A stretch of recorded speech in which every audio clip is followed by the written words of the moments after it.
사무엘상 7장입니다. 사무엘상 7장 3절에서 14절까지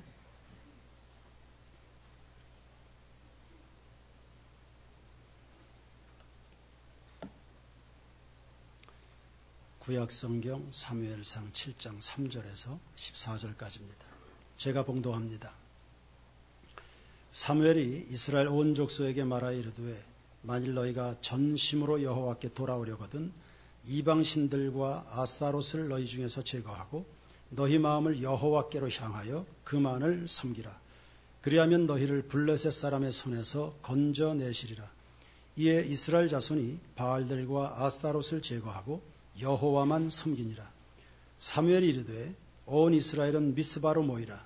내가 너희를 위하여 여호와께 기도하리라 하며 그들이 미스바에 모여 물을 길어 여호와 앞에 붓고 그날 종일 금식하고 거기에서 이르되 우리가 여호와께 범죄하였나이다 하니라. 사무엘이 미스바에서 이스라엘 자손을 다스리니라.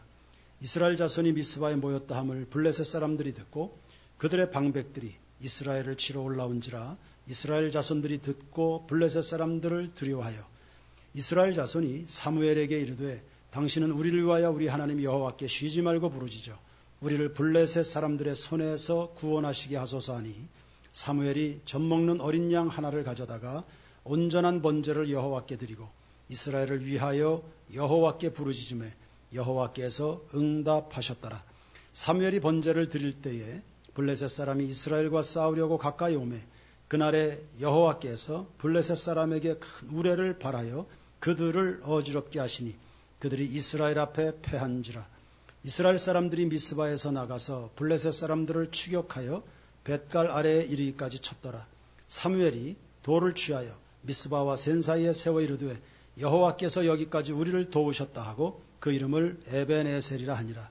이에 블레셋 사람들이 굴복하여 다시는 이스라엘 지역 안에 들어오지 못하였으며 여호와의 손이 사무엘이 사는 날 동안에 블레셋 사람을 막으시매 블레셋 사람들이 이스라엘에게서 빼앗았던 성읍이 에그론부터 가드까지 이스라엘에게 회복되니 이스라엘이 그 사방 지역을 블레셋 사람들의 손에서 도로 찾았고 또 이스라엘과 아모리 사람 사이에 평화가 있었더라. 아멘.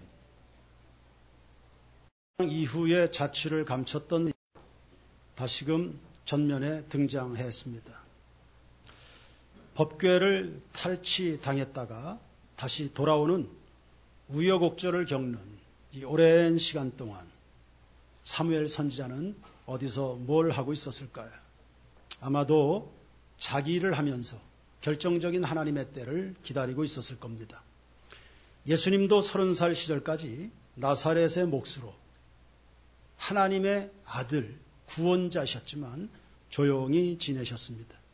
세례 요한도 이스라엘에 드러나기까지 빈들에서 메뚜기와 석청을 먹으면서 조용히 지냈습니다. 그의 부침은 예수님과 행보를 같이 했을 겁니다.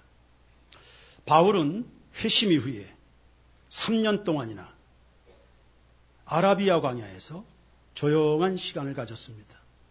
그 탁월한 인재가 선교적으로 그 탁월한 하나님의 일꾼 한 사람이 정말 절실한 그 시절에 3년이나 조용한 시간을 가진 겁니다.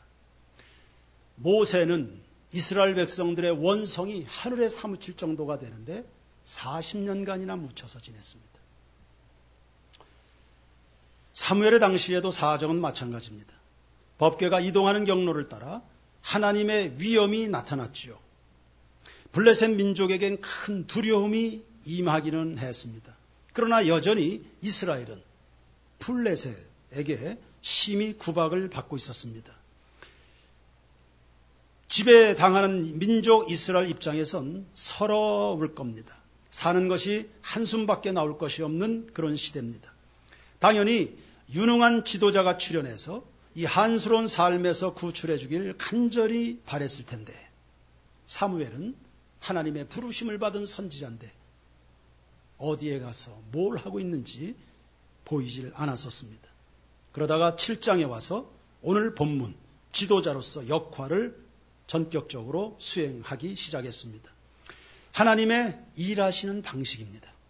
하나님은 너무 이르지도 늦지도 않게 적절한 때 손을 뻗어주시지요.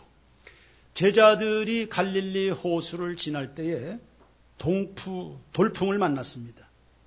오도 가도 못하는 상황이 됐고 무려 9시간 가까이 한 발자국도 전진하지를 못하고 막 사투를 벌여야 됐습니다.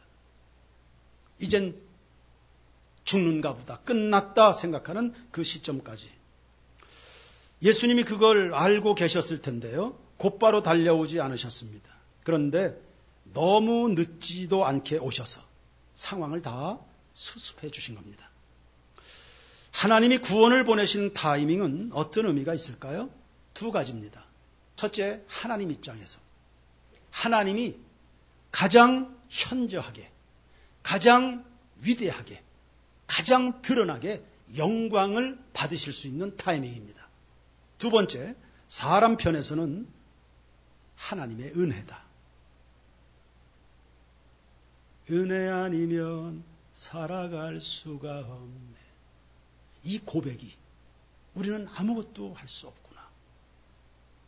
우리가 눈치를 채지도 못하는 사이에 인간적인 거만함의 거품이 차 있을 수 있거든요. 그 거품을 다 빼내는 그 과정들. 그래서 하나님밖에 없다. 이 고백을 절로 할 수밖에 없는 그 타이밍. 그때가 바로 하나님이 손을 뻗어주시는 그런 순간이 되는 겁니다. 하나님은 시간과 환경을 가지고 우리를 빚어가십니다. 제가 100% 확실하게 예언하는데요. 하나님은 여러분을 돕기는 반드시 도우십니다. 그런 하나님을 신뢰함으로 인내하셔서 아프고 처절한 순간들을 잘 견뎌내시면 됩니다. 다시 이야기합니다. 하나님은 돕기는 반드시 도와주십니다. 이것이 하나님이 도우시는 첫 번째 절차입니다.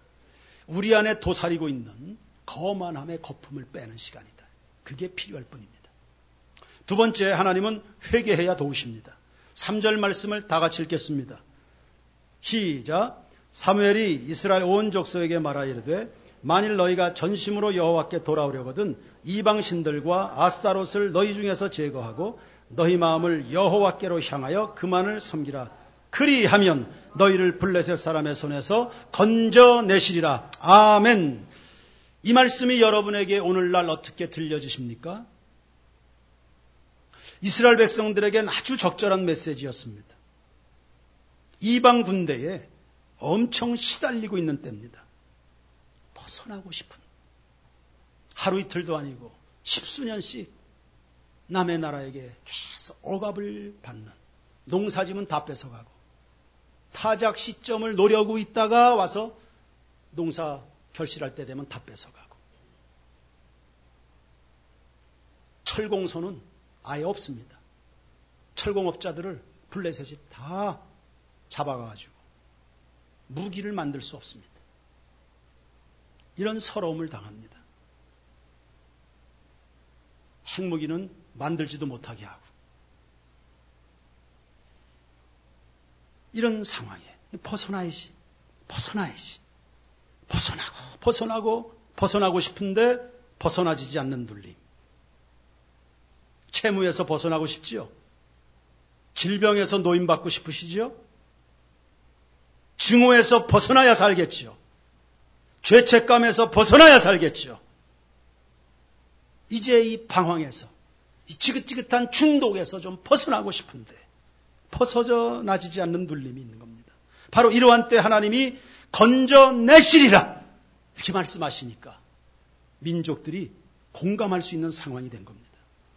여러분, 이게 바로 하나님의 타이밍입니다. 그 전까지는 사무엘이 조용히 지납니다. 결정적인 순간이 왔을 때 사무엘이 일어나 이 3절의 말씀을 전하는 겁니다. 이렇게 하면 하나님이 건져내시리라. 쇠는 닳았을 때 치는 겁니다. 하나님의 시간이 있습니다.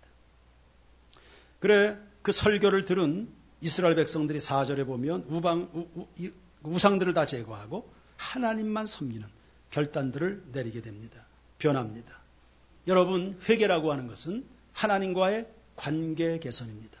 하나님 없이 살았던 사람 하나님께로, 하나님 멀리 했던 사람이 하나님께 가까이, 하나님 아프게 실망시켰던 그 사람들 이제는 하나님을 기쁘시게 하는 그 감격으로, 자기 중심으로, 자기 생각으로 살던 사람들이 하나님 중심으로, 귀를 닫고 살았던 사람들이 이제는 자세하게 귀를 열어서 주의 음성에 귀를 기울이는 사람으로 돌아서게 되는 겁니다. 보다 구체적으로 보면 우리가 3절을 읽었는데요. 회개를 구성하는 주요한 단어들 몇 가지가 있습니다. 전심, 제거하고, 향하여 그만을 섬기라. 그러면 건져내신다. 전심, 아주 신중해야 된다는 것을 말합니다. 우상들을 제거하고 여러분의 삶에 영향을 미치는 것이 하나님 외에 상당히 많이 있을 겁니다. 그거 신중하게 들여다보십시오. 내가 하나님을 섬기는 것인지 오늘 나에게 영향을 미치는 그것에게 내가 굴복하여 눌려 지내고 있는지를 생각을 하십시오. 여호와께로 향한다고 하는 이 향한다는 단어는 하나님께 마음을 확정하고 확정하는 겁니다. 다른 생각하지 않는 겁니다. 확정된 마음으로. 그리고 그만을 섬긴다. 대체적으로 사람들은 두세 개의 주인을 가지고 있는 것 같아요. 오직 하나의 주인, 그리고 오직 싱글 포커스, 하나의 포커스만 가지고 있어야 되는데 사람들이 주인이 여러 개예요. 산만해요. 인생의 집중력을 상실합니다. 하나님을 향해서 가야 될 마음들이 여기저기 찢어져서 다 나누어져 있습니다. 하나님은 우리의 하나님, 우리에게 강력하게 영향을 미치는 분이시고 싶은데 우리가 바라보는 것이 너무 많아서 그 사랑이, 그 믿음이 열매를 맺지 못하는 이런 일들이 일어나게 되는 겁니다. 전심 제거하고 향하여 하나님만 섬긴다. 그러면 건져내신다. 그래서 회개란 다음과 같이 정의할 수 있습니다. 보시죠. 회개 다 같이 읽겠습니다. 시작. 두 주인 섬기는 것을 그만두고 하나님께 마음을 확정하여 마음 전체를 쏟아붓는 것. 할렐루야! 이게 치유, 구원, 축복의 유일한 길입니다. 시편 57편 7절 말씀입니다. 다 같이 시작. 하나님이여 내 마음이 확정되었고 내 마음이 확정되었사오니 내가 노래하고 내가 찬송하리이다. 아멘. 마태복음 6장 24절 시작. 한 사람이 두 주인을 섬기지 못할 것이니 혹 이를 미워하고 저를 사랑하거나 혹 이를 중히 여기고 저를 경히 여김이라. 너희가 하나님과 재물을 겸하여 섬기지 못하느니라. 역대하 16장 9절입니다. 시작. 여호와의 눈은 온 땅을 두루 감찰하사 전심으로 자기에게 향하는 자들을 위하여 능력을 베푸신다. 아멘. 우리의 마음이 하나님을 향하여 이와 같이 되기를 축원합니다. 회개는 철저하게 하십시오. 사무엘은 이스라엘 백성들을 신앙적으로 지도하는데 아주 집요한 면이 있습니다. 지금 사무엘 선지자의 권면을 듣고 이스라엘 백성들의 마음이 하나님께로 기울어지기 시작했습니다. 거기서 만족하거나 안주하지 않았습니다. 5절을 보시면 이스라엘 백성들을 미스바로 소집했습니다. 이스라엘 백성들 전체 인구겠습니까? 아마 대표자급들일 겁니다. 모여서 대규모 영적 집회를 열어서 은혜 받을 수 있는 자리를 하나님 앞에서 결실에 이르기까지 영적 집회를 마련해 준 겁니다. 다 같이 모여라. 내가 너희를 위해서 기도할 것이다. 주변에 연약한 사람들, 시험 가운데 있는 사람들, 고난 가운데 있는 사람들, 갈팡질팡하는 사람들, 여러분이 그들을 참으로 돕고 싶다면 잠시 한마디 정도 권면하는 것으로 끝나면 안 됩니다. 집에 찾아가서 차 한잔, 카페에 만나서 위로하는 것 정도로 끝나면 안 됩니다. 하나님 앞에 그들의 전심을 쏟아 부을 수 있는 은혜의 자리, 예배의 자리로 반드시 불러내셔야 됩니다. 아멘 하십시오. 여러분들도 그렇게 살아야 되고요. 하나님 앞에서 전심으로 사람들은 즐깁니다. 그 마음을 붙들고 있는 마귀가 즐깁니다. 절대 포기하지 않습니다. 이후에 내용들을 묵상해 가겠지만 백성들의 마음이 하나님께로 돌아서기 시작합니다. 마귀가 가만히 있지 않습니다. 그 마음 다시 뺏어오려고, 다시 가져오려고 회책을 합니다. 아예 하나님 앞에 결정된 마음으로 결실을 맺을 수 있도록 사람들을 예배의 자리로 불러내셔야 됩니다. 근본에 새벽 부흥회 하는데 일주일 개근하자. 근본에 매일 밤 기도회가 진행되고 있는데 너 40일 작정해라. 나도 작정해서 돕게. 내가 너 위해서 기도할게. 사무엘이 그러잖아요. 미스바로 모여라. 내가 너희를 위해서 기도하리라. 초청도 하고 그들을 위해서 계속 옆에서 지원 사격해주고 불러내셔야 돼요. 하나님 앞에서. 살아계신 하나님 역사하시는 다시는 오락가락 갈팡질팡하지 않도록 하나님께 그 마음이 확정되도록 바울이 다메섹에서 예수 만난 다음에 오락가락하지 않습니다. 베드로가 갈릴리에서 예수님을 만나고 다시는 갈팡질팡하지 않습니다. 하나님 앞에서 성령을 받고 살아계신 하나님을 명확하게 만나서 그분만 예배하고 살아갈 수 있는 사람으로 더 이상 그래서 그 인생이 낭비되지 않도록 죄악의 세상에 엉뚱한 일에 손해볼 일에 후회할 일에 울고불고 난리칠 일에 낭비되지 않도록 불러주셔야 된다. 불러주셔야 된다. 여름 성경학교 수련회도 그런 의미가 있겠죠.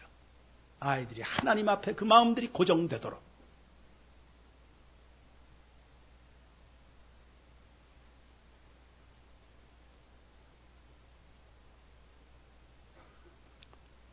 중고등부를 졸업하면 아이들이 대학을 진학하는 것과 동시에 적지 않은 숫자가 교회를 나오지 않나요?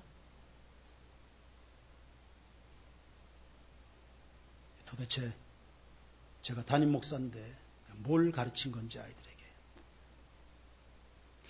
교사들이 하나님을 모르나? 아니면 부모들이 하나님을 만나지 못해서 그런가? 주여 불쌍히 여겨 주시옵소서. 미스바로 모이게 했습니다. 대규모 영적 집회를 마련했습니다. 물을 길어다 부었습니다. 모이기만 한 게 아니라 열심과 호의를 하나님 앞에 다 드린 겁니다. 물을 길어다 부었습니다. 상징적입니다. 물을 부음같이 죄를 토하고 절망을 토하고 아픔을 드러내고 눈물을 쏟아내고 상처를 토해내면서 물은 낮은 대로 흐릅니다. 자신들 할 수 없는 연약함을 하나님께 전적으로 의탁하면서 그분의 수하에 들어가는 겸손을 말합니다. 물을 땅에다 쏟아버립니다. 쏟아버린 물을 회수할 수 있나요? 다시는 그렇게 살지 말아야지. 잘못 산 것, 하나님 앞에 잘못 살아온 것, 잘못 생각한 것, 결별을 의미하는 겁니다. 다시는 만지지 않겠습니다. 다시는 쳐다도 안 볼 겁니다. 개는 토한 것을 도로 먹습니다. 그러나 하나님의 사람들은 주님 앞에 회개한 것, 결단한 것, 다시 돌아보지 않습니다.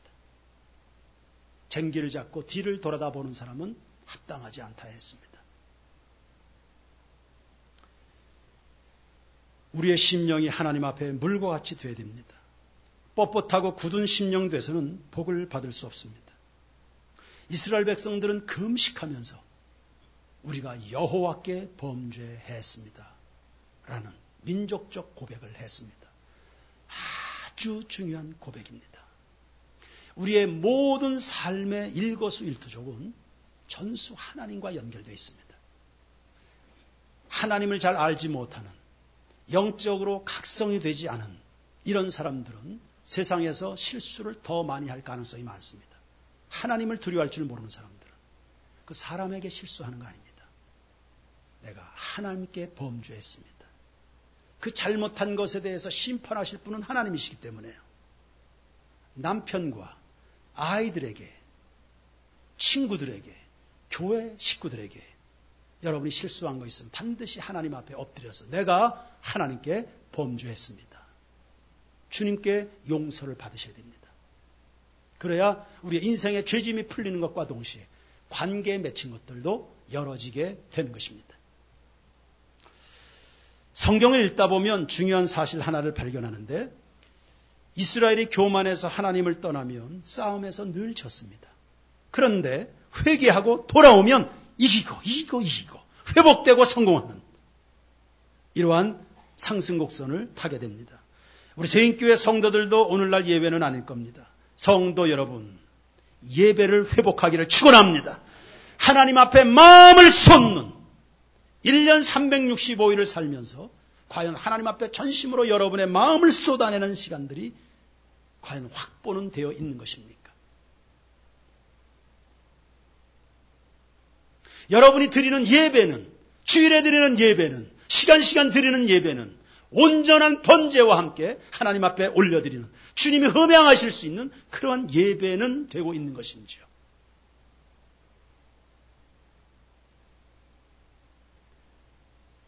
낭패와 실망 당한 뒤에 예수께로 나옵니다. 복 되신 말씀 따르려고 주께로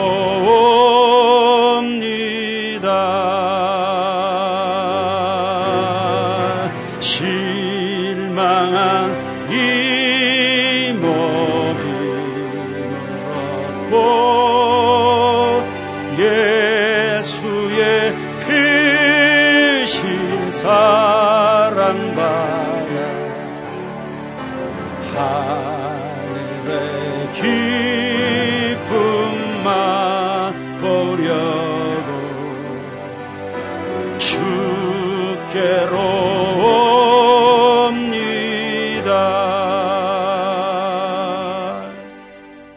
미스바로 나아가는 세인교회 교우들 이기를 축원합니다. 그분이 길이요 진리요 생명이십니다. 세 번째, 하나님은 기도해야 도우십니다. 7절 말씀을 보시면 이스라엘 백성들이 미스바에 모여 있다는 것을 알게 된 블레셋 사람들이 저것들이 전쟁 준비하나 보다 싶어서 선제 공격을 해왔습니다. 이스라엘 백성들은 그저 하나님 앞에 예배하고 그동안 잘못 살아온 것에 대해서 회개하고 싶었을 뿐입니다. 첩보가 잘못됐겠지요. 전쟁하자고 달려들었습니다.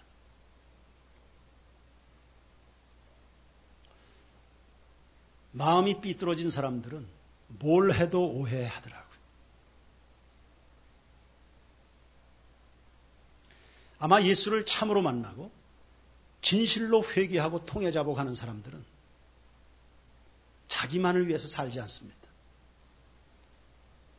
우리나라 선교적인 그리스도인들은 36년이나 괴롭힌 일본 민족을 축복합니다. 맞습니까? 이스라엘 민족들이 하나님 앞에 물을 쏟고 회개했다면 저주하고 극복해야 될 대상들을 사랑하고 축복할 대상으로 바뀌게 될 겁니다. 사랑해서 저 생각해서 애쓰고 노력하는데 블레셋 사람들은 죽이겠다고 싸우자고 달려드는 겁니다. 이 세상입니다. 우리 세인교회 성도 여러분, 여러분의 마음에 성령의 은혜가 지혜가 평화가 너그러움이 그리고 정스러움이 그렇게 흘러가게 되길 축원합니다. 자기 멋대로 생각해서 이웃들과 벽을 쌓아서 전쟁하자고 달려드는 이런 일은 없으면 좋겠습니다. 감당할 수 있는 능력이 이스라엘은 없었습니다. 앞서도 이야기했지만 이스라엘은 사울 왕과 요나단 외에는 칼이 없습니다. 전쟁할 군사력이 준비가 되어 있지 않습니다. 당연히 두렵죠. 바로 이런 때 여러분 낙심하거나 시험 들면 안 됩니다. 지금 회개하고 잘 믿겠다고 했는데 전쟁이 벌어진 겁니다. 나라가 망하게 생겼습니다. 내가 잘 하려고 그랬는데, 예수 잘 믿으려고 하는데, 하나님 사랑하고 이제는 좀 정신 차려서 충성하고 싶은데 더 큰 어려움이 밀려오는 거예요. 사무엘을 원망하지 않았을까요? 잘 있는 사람들 불러서 미스바에 소집해 놓더니 이게 무슨 사단이냐. 맞아요, 사단이 맞습니다. 이스라엘 백성들이 하나님 앞에 바로 살려고 하니까 원수 마귀가 기승을 부리는 겁니다. 그러나 여러분, 이것이 기회인 줄로 깨닫게 되기를 바랍니다. 사무엘이 확신 있게 하나님의 말씀을 대언했습니다. 너희가 이렇게 살면 하나님이 건져내신다. 분명히 3절에서 예언했지요. 너희를 건져내신다 말씀하신 하나님의 종의 입을 통해서 선포된 하나님의 약속이 지금 결실을 맺을 결정적 계기가 된 것입니다. 이스라엘 백성들이 맞아서 죽을 시점이 아닙니다. 오히려 건진받을 결정적 기회가 왔다는 이 사실을 아는 것. 이게 바로 우리 세인교회 성도들의 영적 수준이 되기를 축원합니다. 다행히 이스라엘 백성들은 문제를 대하는 방식이 달라졌네요.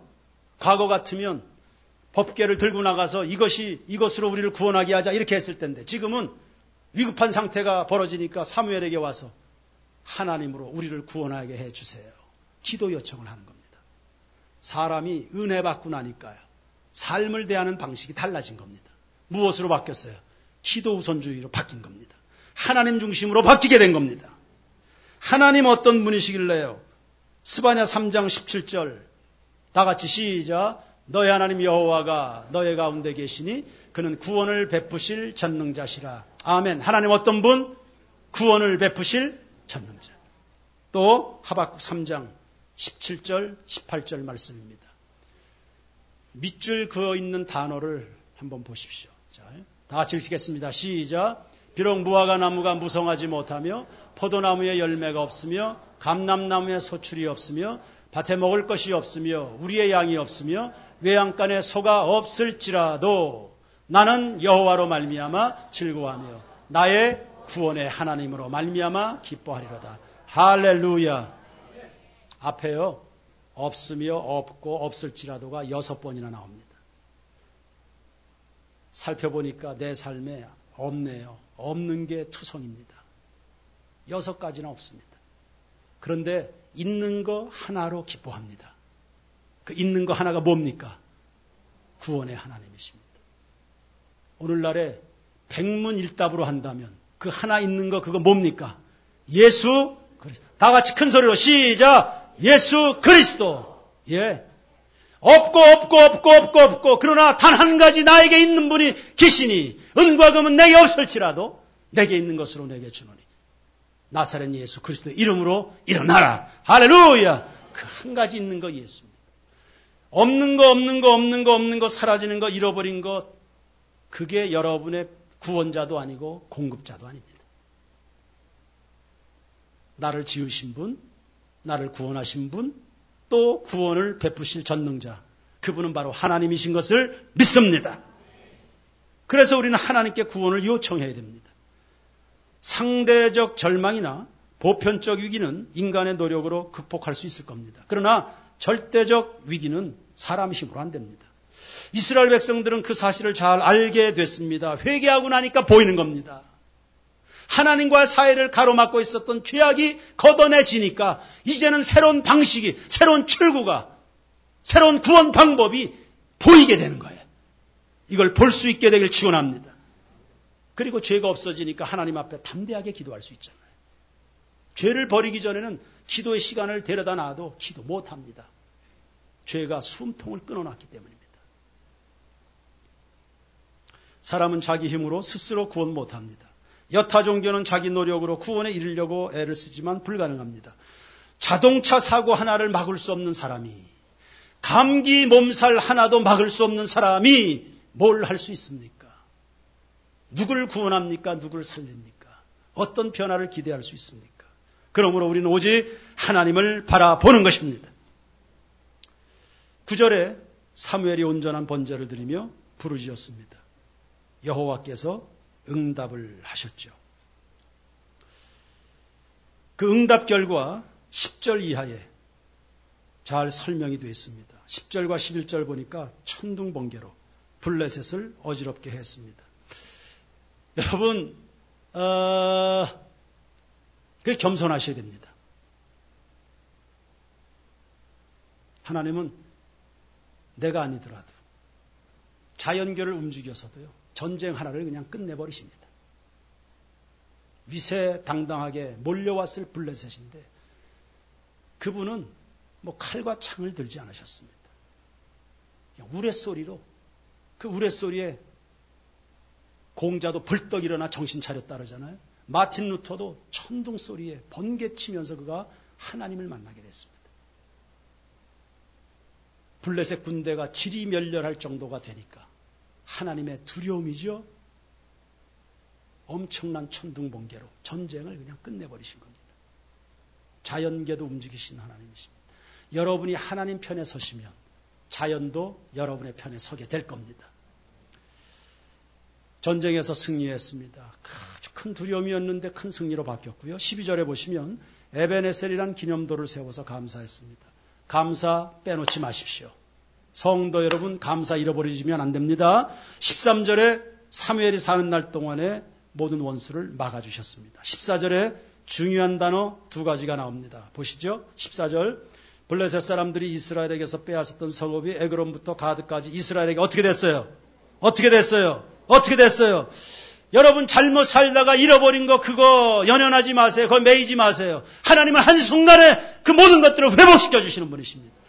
다윗이 하나님 앞에 잘못 살았습니다. 남의 여자 도둑질했다가 나라 다 빼앗겨버렸어요. 아들에게 빼앗겨버렸습니다. 그가 회개했습니다. 그 나라 한순간에 다 회복이 되는 겁니다. 계속 보세요. 회복되니 이스라엘이 그 사방 지역을 블레셋 사람들의 손에서 어떻게 해요? 돌아차. 이런 은혜가 여러분에게 있기를 축원합니다.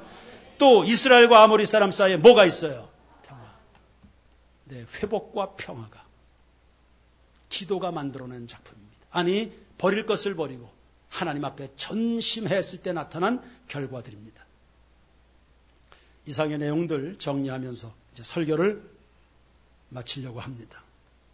사무엘은 여러분 군인이 아니었습니다. 전쟁에 익숙하지 않고요. 그는 그저 성막에서 예배를 배운 사람입니다.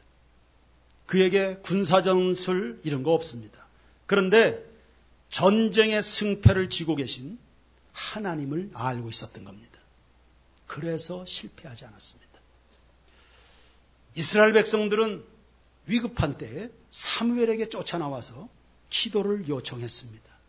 우리를 위해서 기도해 주십시오. 하나님으로 우리를 구원하게 해 주십시오. 사무엘은 기도하는 사람으로 정평이 나 있습니다.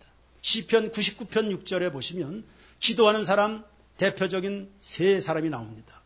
모세, 아론, 그리고 사무엘입니다.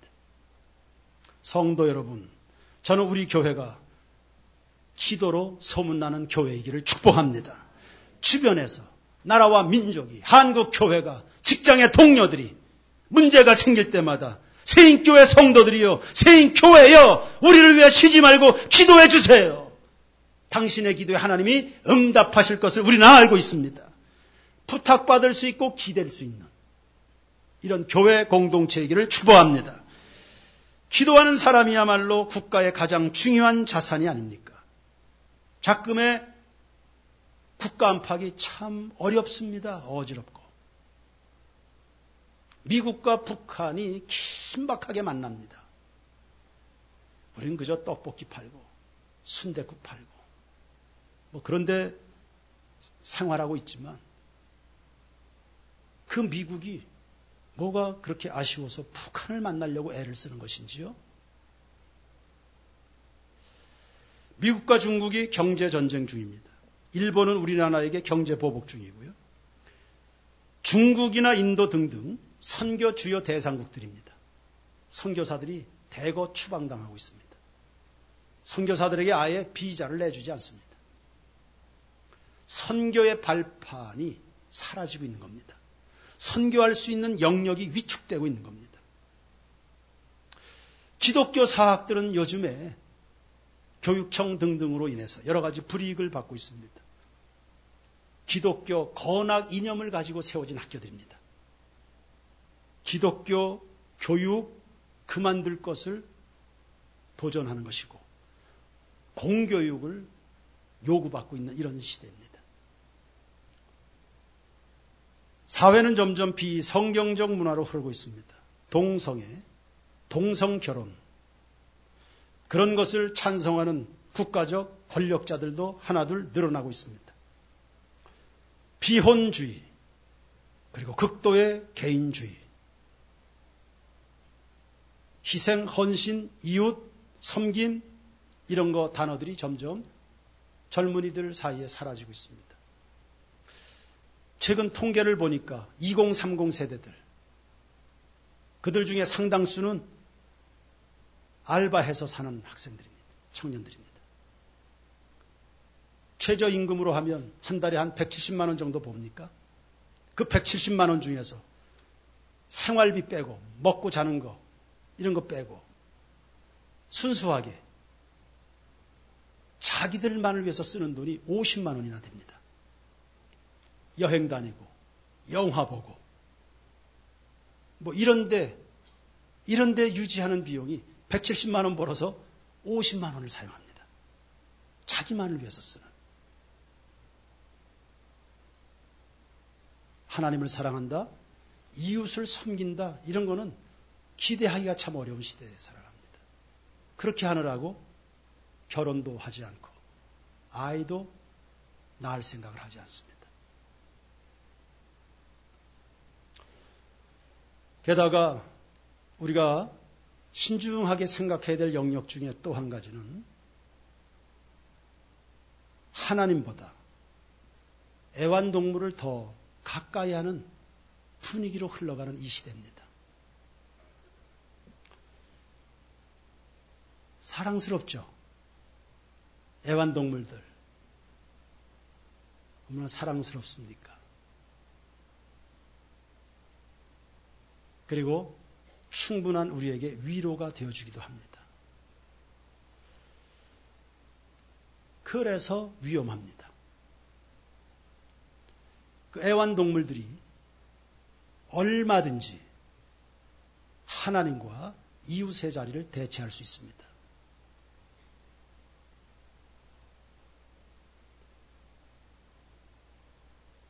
우리는 사랑하고 섬겨야 될 대상들을 집중화해야 됩니다. 바쁘잖아요. 여러분 쓸 것들이 많잖아요. 위로 하나님을 예배하고 그분의 영광을 온 세상에 드러내는 일에, 그리고 우리 이웃들의 손을 잡아줘야 될 그 수많은 대상들이 있는데 우리의 시간과 재정과 에너지가 그렇게 흘러가도 괜찮은지요? 하나님의 뜻을 이행하는 일에는 인색한데, 심지어는 이제는 애완견들 장례사도 생기고 애완견들 추모공원도 생기고 바쁜데요. 그리고 분주한 인생들을 살아가는데 정말 우리가 사랑하고 섬기고 충성해야 될 대상들을 좀 단순화하셔서 주변을 좀 이렇게 정리하심으로 하나님의 뜻을 이루어가는 일에만 헌신된 그런 성도들의 삶을 살아가게 되기를 바랍니다. 신방을 가면 애완동물 때문에 예배를 방해받습니다. 주인도 그 녀석들 관리하느라고 예배가 안 되고 신방팀들도 예배를 드리기가 참 곤란합니다. 알게 모르게 하나님의 자리, 주님께 위로받아야 될 이런 것들이, 그리고 이웃들과 신실하게 헌신해서 애를 써서 사람을 사랑한다는 게 굉장한 헌신이 필요한 건데, 그런데 쏟아가야 될 것들이 그냥 손쉽게 하나님의 자리, 이웃 자리를 애완동물들이 가져가는 것은 아닌지 모르겠습니다.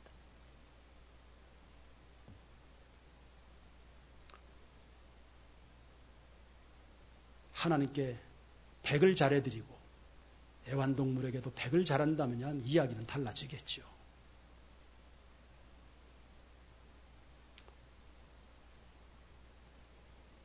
나라 안팎의 상황들, 비기독교적인 문화들의 도전을 받는 이 시대에 우리 세인교회가 서 있습니다. 성도 여러분, 이 모든 것을 돌파하고 시대를 구원할 방도는 오직 하나님께 있다는 이 사실 기억하셨어요. 미스바로 여러분의 마음을 모을 수 있게 되기를 축원합니다. 전쟁의 승패를 지고 계신 하나님께 쉬지 않고 부르짖는 기도자들이여 일어날지어다. 여름 성경학교 수련회가 진행됩니다. 방향을 단순하게 하나로 잡으십시오. 사무엘 같은 기도자, 예배자들을 양성하는 교회 학교가 되어야 할 줄로 믿습니다. 도탄에 빠져있는 이스라엘 백성들을 사무엘이 건져냈습니다. 그는 무기를 들고 싸운 게 아니었습니다. 그는 재벌도 아니었고 권력 있는 정치가도 아니었습니다. 그러나 나라의 민족 운명을 하나님의 손에서 움직일 수 있다는, 민족의 성패를 승패를 하나님이 결정하신다는 그 하나님을 알고 있었던 거거든요. 하나님을 아는 지식이 민족을 구원해낸 겁니다.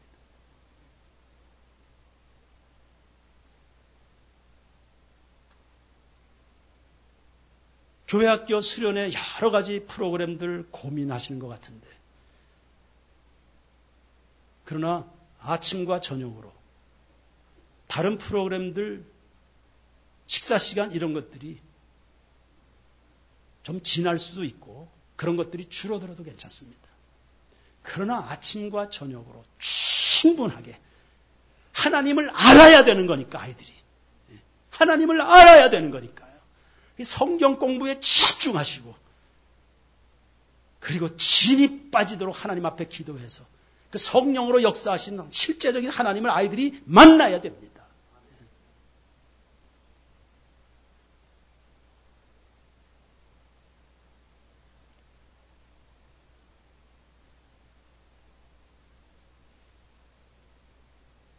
사무엘이 사는 동안에 블레셋이 침범을 못했습니다. 그 땅에 평화가 만들어졌습니다. 폭력으로 전쟁한 거 아닙니다. 그가 하나님을 전심으로 향하게 됐을 때 하나님은 그의 방패와 산성이 되어 주셨습니다. 아니, 전심으로 향하는 사무엘이 속해 있는 그 민족에게까지도 하나님은 방패와 산성이 되어 주셨습니다. 사무엘은 맨 입으로 기도한 거 아닙니다.